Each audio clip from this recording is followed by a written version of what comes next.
ನಮಸ್ಕಾರ ವೀಕ್ಷಕರೇ, ಮುಂಬೈ ಟು ಕರ್ನಾಟಕ ನಮ್ಮ ಚಾನೆಲಿಗೆ ಸ್ವಾಗತ.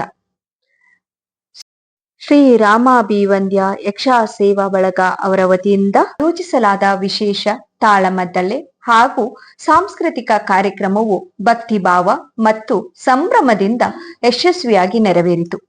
ಈ ಕಾರ್ಯಕ್ರಮದ ಪ್ರಮುಖ ಸಂಘಟಕರಾದ ಹರಿದಾಸ್ ಭಟ್, ವಾಸುದೇವ್ ಮಾರ್ನಾಡ್ ಹಾಗೂ ಸುರೇಶ್ ನಂದ್ರೊಳ್ಳಿ ಅವರ ನೇತೃತ್ವದಲ್ಲಿ ಕಾರ್ಯಕ್ರಮವು ಅಚ್ಚುಕಟ್ಟಾಗಿ ಆಯೋಜಿಸಲಾಯಿತು.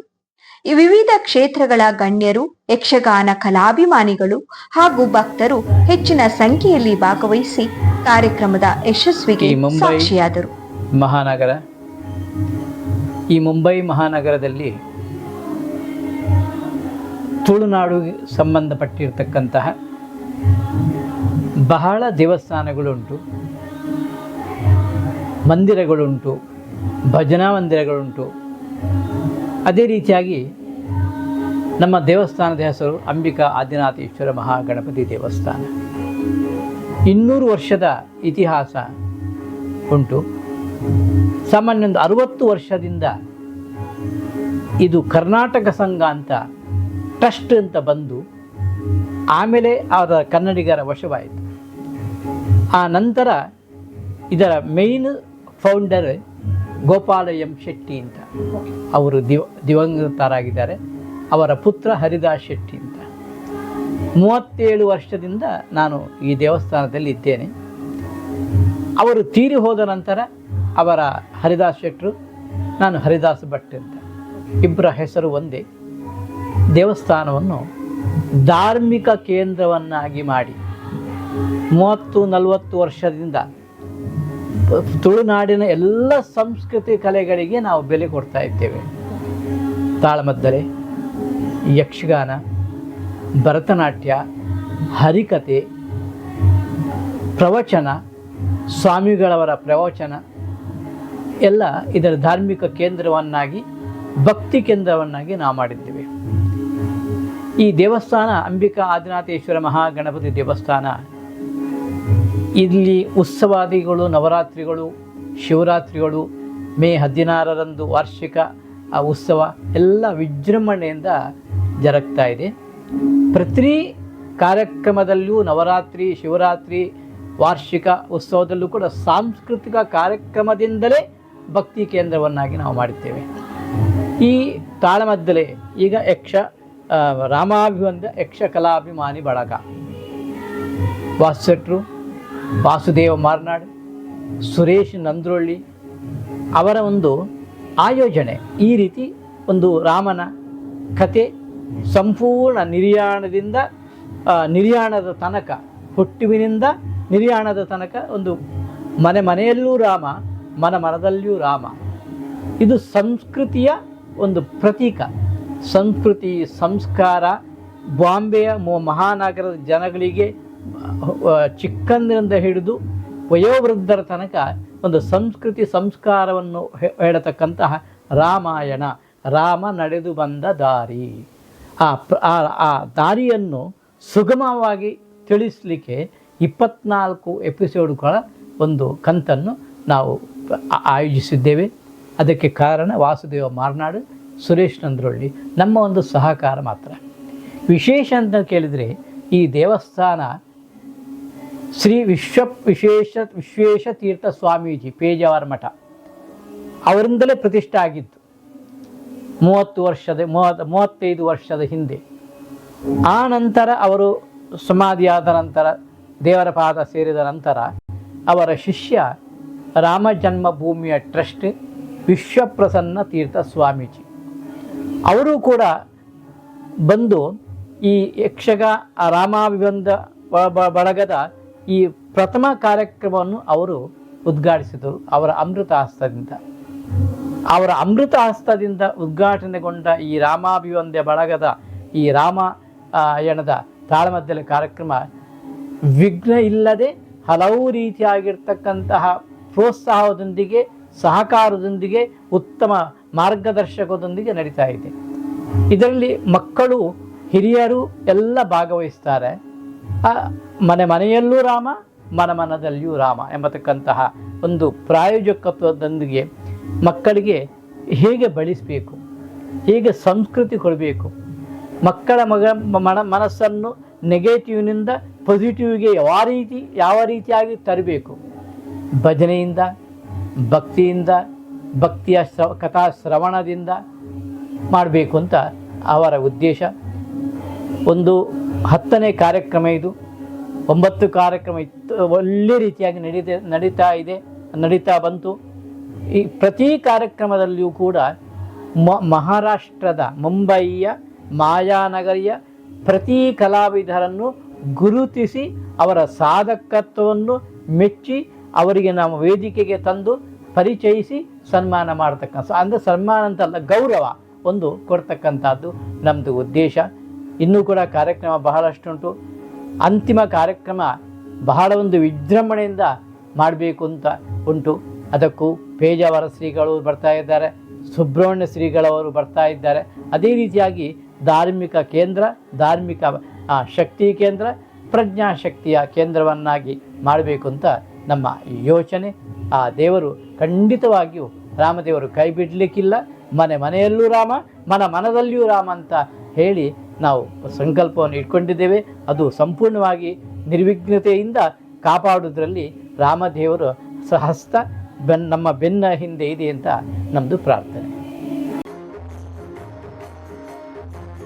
ಶ್ರೀ ಅಯ್ಯಪ್ಪ ಸ್ವಾಮಿ ಭಜನಾ ಮಂಡಳಿ, ಆಶ್ರಿತ್ ಪಾಡ, ಡೊಂಬಿವಲ್ಲಿ ಶ್ರೀ ಇವರಿಂದ ಶ್ರೀರಾಮ ಸಂಕೀರ್ತನೆಯೂ ಕೂಡ ನೆರವೇರಿತು.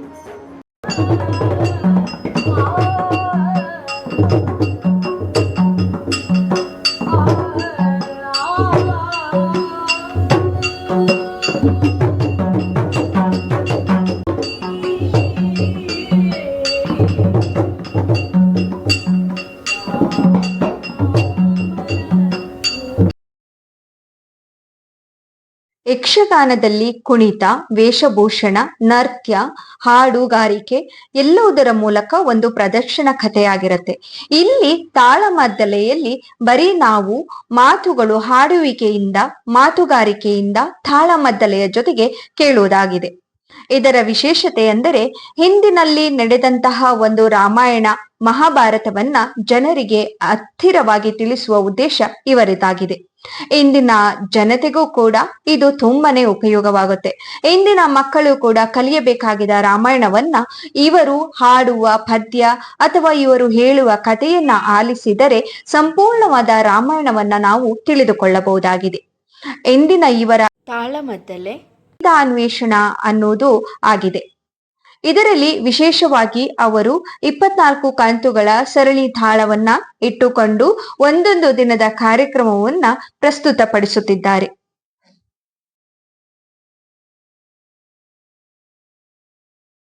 ಈ ಸಭೆಯ ಮುಖ್ಯ ಅಧ್ಯಕ್ಷರಾಗಿ ಶ್ರೀ ಹರಿದಾಸ್ ಭಟ್ ಅವರಿಗೆ ವಂದನೆಯನ್ನ ಸಲ್ಲಿಸುತ್ತಾ, ಹಾಗೆ ಮುಖ್ಯ ಅತಿಥಿಗಳಾಗಿ ಆಗಮಿಸಿದಂತಹ ಜಯಶ್ರೀ ಕೃಷ್ಣ ಪರಿಸರ ಪ್ರೇಮಿ ಸಮಿತಿ ಅಧ್ಯಕ್ಷರಾದಂತಹ ಶ್ರೀ ನಿತ್ಯಾನಂದ್ ಕೋಟೆಯನ್ ಹಾಗೂ ಶ್ರೀ ಗುರುನಾರಾಯಣ ಸ್ವಾಮಿ ಯಕ್ಷಗಾನ ಮಂಡಳಿ ಸಂತ ಕ್ರಾಸ್ ಕಾರ್ಯಾಧ್ಯಕ್ಷರಾದಂತಹ ಶ್ರೀ ನವೀನ್ ಪಡ್ಡು ಇವರನ್ನು ಕೂಡ ವೇದಿಕೆಗೆ ಸ್ವಾಗತಿಸಲಾಯಿತು.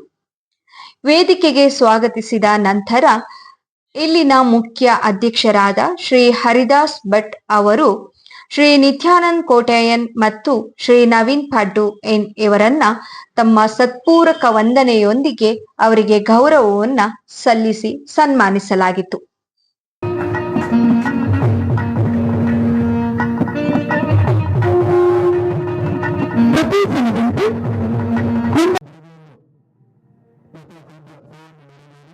ಎಲ್ಲರಲ್ಲಿಯೂ ಒಂದೊಂದು ಕಲೆ ಇರುತ್ತೆ. ಕಲೆಗೆ ತಕ್ಕಂತೆ ನಾವು ಬೆಳೆಯುತ್ತಾ ಇರುತ್ತೇವೆ.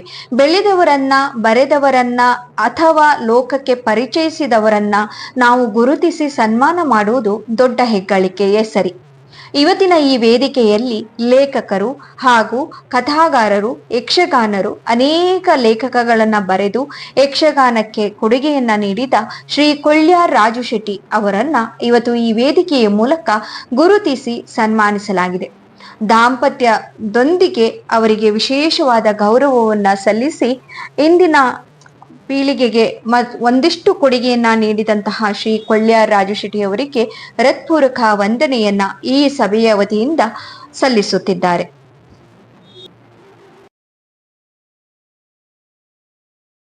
ಯಕ್ಷಗಾನದಲ್ಲಿ ಬರೀ ಕಲಾವಿದರಾಗದೆ ಎಲ್ಲಾ ರೀತಿಯಲ್ಲೂ ಸೇವೆಯನ್ನ ನೀಡಿ, ಅಂದರೆ ಪ್ರಸಂಗಕರ್ತರು ಹಾಗೂ ಕಲಾವಿದರಾಗಿ ಅನೇಕ ಕೊಡುಗೆಗಳನ್ನ ಯಕ್ಷಗಾನಕ್ಕೆ ನೀಡಿದ್ದಾರೆ ಶ್ರೀ ಎಂ.ಟಿ. ಪೂಜಾರಿ ಅವರು.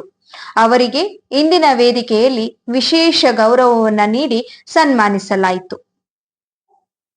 ಜಯ ರಾಮ ಜಯ ಜಯ ರಾಮ ಶ್ರೀರಾಮ ಜಯ ರಾಮ ಜಯ ಜಯ ರಾಮ ಶ್ರೀರಾಮ ಜಯ ರಾಮ ಜಯ ಜಯ ರಾಮ ಶ್ರೀರಾಮ ಜಯ ರಾಮ ಜಯ ಜಯ ರಾಮ ಶ್ರೀರಾಮ ಜಯ ರಾಮ ಜಯ ಜಯ ರಾಮ ಶ್ರೀರಾಮ ಜಯ ರಾಮ ಜಯ ಜಯ ರಾಮ ಶ್ರೀರಾಮ ಜಯ ರಾಮ ಜಯ ಜಯ ರಾಮ ಶ್ರೀರಾಮ ಜಯ ರಾಮ ಜಯ ಜಯ ರಾಮ ಶ್ರೀರಾಮ ಜಯ ರಾಮ ಜಯ ಜಯ ರಾಮ ಶ್ರೀರಾಮ ಜಯ ರಾಮ ಜಯ ಜಯ ರಾಮ ಶ್ರೀರಾಮ ಜಯ ರಾಮ ಜಯ ಜಯ ರಾಮ ಶ್ರೀರಾಮ ಜಯ ರಾಮ ಜಯ ಜಯ ರಾಮ ಜಯ ಜಯ ರಾಮ ಜಯ ಜಯ ರಾಮ. ಅದೇ ರೀತಿ ಯಕ್ಷಗಾನ ನೇಪಥ್ಯ ಕಲಾವಿದರು ಆದಂತಹ ಶ್ರೀ ಕೃಷ್ಣ ಬಂಗೇರ ಇವರನ್ನು ಕೂಡ ವಿಶೇಷ ಗೌರವದೊಂದಿಗೆ ಸನ್ಮಾನಿಸಲಾಗಿದೆ. ಅದೇ ರೀತಿ ಮಹಿಳಾ ಯಕ್ಷಗಾನ ಕಲಾವಿದರು ಆದಂತಹ ಶ್ರೀಮತಿ ಗೀತಾ ಆರ್.ಎಲ್. ಭಟ್ ಅವರನ್ನು ಕೂಡ ವಿಶೇಷವಾಗಿ ಗೌರವಿಸಲಾಯಿತು. ಅಂದ್ಕೊಂಡಿದ್ದ ಪ್ರೋಗ್ರಾಮ್ನಲ್ಲಿ ಕೆಲವೊಂದು ವ್ಯಕ್ತಿಗಳಿಗೆ ಸನ್ಮಾನ ಇಟ್ಕೊಂಡಿದ್ವಿ. ಅದು ಹೇಗೆ ಅಂದರೆ ಕೇವಲ ಯಕ್ಷಗಾನ ಅಥವಾ ತಾಳಮದ್ದಲೆಯಲ್ಲಿ ಇದ್ದವರ ಅಥವಾ ಹೇಗೆ ಅವ್ರನ್ನ ಗುರುತಿಸಿದ್ರೆ? ನಾವು ಶ್ರೀರಾಮಾಭಿವಂದ್ಯ ಯಕ್ಷ ಸೇವಾ ಬಳಗವನ್ನು ಮುಖಾಂತರ ತಾಳಮದ್ದಳೆಯನ್ನು ಪ್ರಸ್ತುತಪಡಿಸ್ತಾ ಇದ್ದೇವೆ ಶ್ರೀಯುತರ ಸಂಪೂರ್ಣ ಅನುಗ್ರಹ ಹಾಗೂ ಆಶೀರ್ವಾದದೊಂದಿಗೆ. ತಾಳಮದ್ದಳೆ ನಡೆಯುತ್ತಾ ಇದ್ದಾಗೆ ಮುಂಬೈ ಮಹಾನಗರ ಯಕ್ಷಗಾನ ಕಲಾವಿದರು ತಾಳಮದ್ದಲಿಗ ಅರ್ಥಧಾರಿಗಳು ಒಟ್ಟು ಸೇರಿ ಎಲ್ಲರನ್ನೂ ಗೌರವಿಸುವಂತಹ ಒಂದು ಹೊಸ ಹೆಜ್ಜೆಯನ್ನು ಶ್ರೀಯುತರ ಮಾರ್ಗದರ್ಶನವನ್ನು ಆರಂಭಿಸಿದ್ದೇವೆ. ಅದಕ್ಕೆ ಯಾವುದು ಮಾನದಂಡ ಎನ್ನುವುದರಿಂದ ಕೇವಲ ಯಕ್ಷಗಾನ ಕಲಾವಿದರು ಎನ್ನುವುದೇ ಮಾನದಂಡ, ಅವರು ತಾಳಮದ್ದಳೆ ಅರ್ಥ ಮಾತಾಡುತ್ತಾರೆ ಎನ್ನುವುದೇ ಮಾನದಂಡ. ಯಾಕಂದ್ರೆ ಮುಂಬೈ ಎನ್ನುತ್ತಾ ಮಹಾನಗರದಲ್ಲಿ ಅದು ಹವ್ಯಾಸವನ್ನಾಗಿ ಸ್ವೀಕರಿಸಿದವರು. ಬೆಳಿಗ್ಗೆ ಹೋದರೆ ರಾತ್ರಿ ತನಕ ಕಚೇರಿ ಕೆಲಸವೋ ವ್ಯಾಪಾರವೋ ಅದರಲ್ಲಿ ವ್ಯಸ್ತರಾಗಿರ್ತಾರೆ. ಆದರೂ ಅದಕ್ಕೆ ಬಿಡುವು ಮಾಡಿಕೊಂಡು ಈ ಯಕ್ಷಗಾನಕ್ಕೆ ತಮ್ಮನ್ನು ಒಗ್ಗೂಡಿಸಿಕೊಂಡು ನಾವು ಅದರಲ್ಲಿ ಪಾತ್ರ ಮಾಡ್ತೇವೆ ಅಥವಾ ತಾಳಮದ್ದಲೆಯಲ್ಲಿ ಅರ್ಥ ಮಾತಾಡ್ತೇವೆ. ಒಂದು ಹವ್ಯಾಸ, ಸಂತೋಷ. ನಮ್ಮ ಊರಿನ ಕಲೆ, ನಮ್ಮ ರಕ್ತಗತವಾಗಿದ್ದಂಥ ಕಲೆ ಎಲ್ಲರಿಗೂ ತಿಳಿಯಬೇಕು ಎನ್ನುವಂಥ ಆಶೆ ಉಳಿದಿದೆ. ನಾವು ಬೆಳೆಸಲಿಕ್ಕೆ ಪ್ರಯತ್ನ ಮಾಡೋದಕ್ಕೆ ನಾವು ಎಷ್ಟು ನೀರು ಹೊಡೆದ್ರೂ ಅದು ದೊಡ್ಡ ಮರ, ನಮ್ಮ ನೀರೇನು ಸಾಕಾಗೋದಿಲ್ಲ ಅದಕ್ಕೆ ನಾವು ಹೊಯ್ದಂಥ ನೀರು. ಆದರೂ ನಾವು ಪ್ರಯತ್ನ ಅಷ್ಟೇ. ಆದರೆ ಶ್ರೀಯುತರಂಥ ಪರಮ ಪೂಜ್ಯ ವೇದಮೂರ್ತಿ ಪೆರಣಂಗಿಲ ಹರಿದಾಸ ಭಟ್ರಂಥವರು ಇದಕ್ಕೆ ಸಂಪೂರ್ಣ ಮಾರ್ಗದರ್ಶನ ಹಾಗೂ ಪೂರ್ಣ ಅನುಗ್ರಹ, ಸಂಪೂರ್ಣ ಸಹಾಯಹಸ್ತವನ್ನಿಟ್ಟು ಈ ಕಾರ್ಯಕ್ರಮವನ್ನು ಅವರು ಹೇಳಿದ ಹಾಗೆ ಇಲ್ಲಿ ಜ್ಞಾನ ಕೇಂದ್ರದಲ್ಲಿ ನೀವೆಲ್ಲರೂ ಯಕ್ಷಗಾನದ ದೀಕ್ಷೆಯನ್ನು ಪಡೆದುಕೊಂಡಾಗಿ ಇದು ತಾಳಮದ್ದಲೆ ಅಂತಲ್ಲ, ಇದೊಂದು ಯಜ್ಞೋಪೇತವಾಗಿ ನಡೆಯುವಂಥ ಈ ಕಾರ್ಯಕ್ರಮದಲ್ಲಿ ಒಳ್ಳೆ ಕಲಾವಿದರು, ಎಲ್ಲ ಕಲಾವಿದರು ಮುಂಬೈಯಲ್ಲಿ ಒಳ್ಳೆ ಕಲಾವಿದರೆ. ಅವರಿಗೆ ವೃತ್ತಿಪರರಾಗಿ ಮೇಳದಲ್ಲಿದ್ದರೆ ಅವರು ಈಗ ಮೇಳದಲ್ಲಿ ಇರುವುದಕ್ಕಿಂತಲೂ ಮೇಲೆ ಬಂದಿರಲೂಬಹುದು. ಉದಾಹರಣೆಗೆ ಸುರೇಶ್ ನಂದ್ರೊಳ್ಳಿ ಅವರು ಊರಲ್ಲಿದ್ದು ಮುಂಬೈಗೆ ಬಂದು ಮುಂಬೈಯಲ್ಲಿ ಒನ್ ಆಫ್ ದ ಬೆಸ್ಟ್ ಅರ್ಥಧಾರಿ ಇಷ್ಟು ಸಣ್ಣ ಪ್ರಾಯದಲ್ಲಿ. ನಮಗೆ ಅದು ಹೆಮ್ಮೆ, ಮುಂಬೈಯಲ್ಲಿ ಇಂಥ ಕಲಾವಿದರು ನಮ್ಮೊಟ್ಟಿಗೆ ಇದ್ದಾರೆ ಅಂತ ಹೇಳಲಿಕ್ಕೆ. ನಾವು ಹವ್ಯಾಸಿಗಳು, ನಮ್ಮದು ಹೇಳುವಂಥದ್ದು ಏನಿಲ್ಲ, ಖುಷಿಗೆ ನಾವು ಒಂದಿಗೆ ಗೋವಿಂದ ಅಂತ ಹೇಳಲಿಕ್ಕೆ ಇದ್ದೇವೆ ಅಷ್ಟೇ. ಈ ರೀತಿಯಲ್ಲಿ ಮಾಡೋದಕ್ಕೆ ದೇವರ ಅನುಗ್ರಹ, ಸ್ವಾಮಿಗಳ ಅನುಗ್ರಹ ಇದೆ. ಏನು ಹೇಳಲಿಕ್ಕೆ ಅಂದರೆ ಇವತ್ತು ಕಾರ್ಯಕ್ರಮ 10ನೇ ಕಾರ್ಯಕ್ರಮ. ಸೊ ಇನ್ನೂ 14 ಕಾರ್ಯಕ್ರಮಗಳು ಉಂಟು. ಇದನ್ನು ಯಾವ ರೀತಿಯಿಂದ ಯೋಜನೆ ಮಾಡಿದ್ರಿ, ಯಾವ ರೀತಿಯಂತ ಪ್ಲಾನಿಂಗ್ ಮಾಡಿದ್ರಿ? ಇದನ್ನು ಯೋಚನೆ ಮಾಡಲಿಕ್ಕೆ ಏನಾದರೂ ಸೀಕ್ರೆಟ್ ಇದೆಯಾ? ಸೀಕ್ರೆಟ್ ಅಂತ ಏನಿಲ್ಲ, ಇಂಥದ್ದೊಂದು ಕಾರ್ಯಕ್ರಮ ಆಗಬೇಕು ಅನ್ನೋದ್ರ ಹಿಂದೆ ಇದ್ದ ಪ್ರಧಾನ ಉದ್ದೇಶ ಮುಂಬೈಯಲ್ಲಿ ತಾಳಮದ್ದಳೆ ಮತ್ತೆ ಪ್ರವರ್ಧಮಾನಕ್ಕೆ ಬರಬೇಕು. ಮುಂಬೈಯ ಕಲಾವಿದರಲ್ಲಿ ಅರ್ಥಗಾರಿಕೆಯ ಜ್ಞಾನ ಹೆಚ್ಚಬೇಕು. ಸಕ್ರಿಯವಾಗಿ ತಾಳಮದ್ದಳೆಗಳಲ್ಲಿ ತೊಡಗಬೇಕು ಎನ್ನುವುದು ಪ್ರಧಾನ ಉದ್ದೇಶ. ಅದರೊಟ್ಟಿಗೆ ಆ ತಾಳಮದ್ದಳೆಯ ಯಜ್ಞದೊಂದಿಗೆ ತೊಡಗಿಕೊಂಡು ರಾಮದೇವರ ಯಜ್ಞಕ್ಕೂ ನಾವು ಮುಂದಾಗಬೇಕು ಅಂತ. ಅದೊಂದು ನಾವಿಬ್ಬರು ಅದನ್ನು ಅವರೇ ಹೇಳಿದ ಹಾಗೆ ಒಂದು ದೀಕ್ಷೆಯಾಗಿಯೇ ತಗೊಂಡದ್ದು, ಹೀಗೆ ಆಗಬೇಕು ಅಂತ. ಅದಕ್ಕೆ ನಮ್ಗೆ ಯೋಚನೆ ಬಂದದ್ದೇ ಮೊದಲು ಈ ದೇವಸ್ಥಾನದ ಪೂಜ್ಯರ ಹೆಸರು ಸಹಕಾರ. ಅದು ಬಂದು ಕೇಳಿದಾಗ ನಮ್ಗೆ ಎಷ್ಟು ಸಂತೋಷ ಆಯ್ತು ಹೇಳಿದ್ರೆ ಅದನ್ನು ನಮ್ಗೆ ಈಗ ಹೇಳಲಿಕ್ಕೆ ಸಾಧ್ಯ ಇಲ್ಲ. ಆ ದಿನದ ಸನ್ನಿವೇಶ ನಮ್ಗೆ ಅಂದ್ರೆ ಯಾವುದೇ ಕಾರ್ಯಕ್ರಮ ನಾವು ಯೋಚನೆ ಮಾಡಬಹುದು, ಸಹಾಯ ತುಂಬಾ ನಾವು ಬಂದು ಕೇಳಿದ ಕೂಡಲೇ ಅವರು ಅದನ್ನು ಎಷ್ಟು ಪಾಸಿಟಿವ್ ಆಗಿ ನೀವು ಮಾಡಿ ಅನ್ನೋದನ್ನ ಹೇಗೆ ಕೇಳಿದ್ರೆ ನಾವು ಅಲ್ಲಿಗೆ ಗೆದ್ದಾಯ್ತು ಅಂತ ನಾವು ನಿರ್ಣಯ ಮಾಡಿದ್ದೇವೆ. ಇದು 24 ಚಂದ್ರದಲ್ಲಿ ಆಗ್ತದೆ ಎನ್ನುವಾಗಿ ನಾವು ನಿರ್ಣಯ ಮಾಡಿದ್ದೇವೆ. ಅದು ಆಗುತ್ತಾ ನಾವು ಭಾವಿಸಿದ್ದಕ್ಕಿಂತ ಹೆಚ್ಚು ವಿಜೃಂಭಣೆ ಆಗ್ತಾ ಹೋಯ್ತು. ನಾವು ಆರಂಭದಲ್ಲಿ ಸನ್ಮಾನಗಳನ್ನು 2 ಕಾರ್ಯಕ್ರಮದಲ್ಲಿ ಮಾಡಲಿಲ್ಲ ವಾಸ್ತವವಾಗಿ. ಮತ್ತೆ ಹರಿದಾಸ ಭಟ್ರ ಪ್ರೇರಣೆಯಂತೆ ಕಲಾವಿದರಿಗೆ ಸನ್ಮಾನ ಮಾಡೋದಕ್ಕೆ ತೊಡಗಿದೆವು. ಅದು ಒಂದಿದ್ದದ್ದು 2 ಆಯ್ತು, ಈಗ 4 ಆಗಿದೆ. ಅದು ಮುಂದೆ ಹೆಚ್ಚಾಗುತ್ತಾ ಹೋಗ್ತಾ ಉಂಟು. ಅವರ ಆಲೋಚನೆಯಂತೆ ಕನಿಷ್ಠ ಪಕ್ಷ 100 ಕಲಾವಿದರಿಗಾದರೂ ಈ ವೇದಿಕೆಯಲ್ಲಿ ಸನ್ಮಾನ ಆಗಬೇಕು ಅಂತ ಅವರು ಬಯಸಿದ್ದಾರೆ. ಅದು ಅವರ ದೊಡ್ಡತನ. ಜೊತೆಗೆ ಮುಂಬೈ ಕಲಾವಿದರಿಗೆ ಒಂದು ಸುವರ್ಣ ಅವಕಾಶ. ನಿಮ್ಮ ಮೂಲಕ ನಾವು ಮುಂಬೈ ಕಲಾವಿದರಿಗೆ ಹೇಳುವುದಿಷ್ಟೇ, ಮುಂಬೈಯಲ್ಲಿ ಅನೇಕ ಕಲಾವಿದರಿದ್ದಾರೆ. ಈಗ ನಮ್ಮಲ್ಲಿ ಭಾಗವಹಿಸುತ್ತಿರುವುದು ಬೆರಳೆಣಿಕೆ ಕಲಾವಿದರು ಮಾತ್ರ. ಎಲ್ಲಾ ಕಲಾವಿದರು ಇದರಲ್ಲಿ ಪಾಲ್ಗೊಳ್ಳಬೇಕು. ಇದರಿಂದ ಅವರು ಪಾಲ್ಗೊಳ್ಳುವುದರಿಂದ ನಮ್ಮ ಕಾರ್ಯಕ್ರಮಕ್ಕೂ ಒಂದು ಶೋಭೆ, ಜೊತೆಗೆ ಅವರಿಗೂ ತಿಳುವಳಿಕೆಗೆ ಒಂದು ದಾರಿ ಆಗುತ್ತದೆ ಅಂತೇಳಿ ಕೇಳಿಕೊಳ್ಳುತ್ತೇನೆ. ಅಷ್ಟೇ. ಸೊ ತುಂಬ ಧನ್ಯವಾದ. 10ನೇ ಕಾರ್ಯಕ್ರಮ ನಡೀತಾ ಇದೆ. ಸೊ ಈ ಎಲ್ಲ ಕಾರ್ಯಕ್ರಮ ಇನ್ನಷ್ಟು ಯಶಸ್ವಿಯಾಗಿ ಬರುವ ನೆಕ್ಸ್ಟ್ ಇಯರು ಸಹ ಇನ್ನೂ ಯಶಸ್ವಿಯಾಗಿ ಪ್ರತಿ ವರ್ಷ ನಿಮ್ಮ ಕಾರ್ಯಕ್ರಮ ಯಶಸ್ವಿಯಾಗಲಿ ಅನ್ನೋದು ನಮ್ಮ ಆಶಯ. ನಮ್ಮ ಚಾನಲ್ನ ಮುಖಾಂತರ ಕೇಳ್ಕೊಳ್ಳೋದಿಷ್ಟೇ. ಪ್ರತಿಯೊಂದು ಕಲೆ, ಯಕ್ಷಗಾನ ಆಗಿರ್ಬೋದು, ತಾಳಮದ್ದಲೆ ಆಗಿರ್ಬೋದು, ಪ್ರತಿಯೊಂದು ಕಲೆ ಉಳಿಬೇಕು, ಬೆಳಿಬೇಕು. ಸೊ ನಾವು ಮುಂಬೈನಲ್ಲಿ ಇಂಥ ಬಿಸಿ ಇದ್ರೂ ಸಹ ಜನರು ಟೈಮ್ ಕೊಡ್ತಾರೆ. ಅದೊಂದು ತುಂಬ ಖುಷಿ ಪಡುವಂಥ ವಿಷಯ. ತುಂಬ ಹೃದಯ ಧನ್ಯವಾದ. ನಮಸ್ತೆ.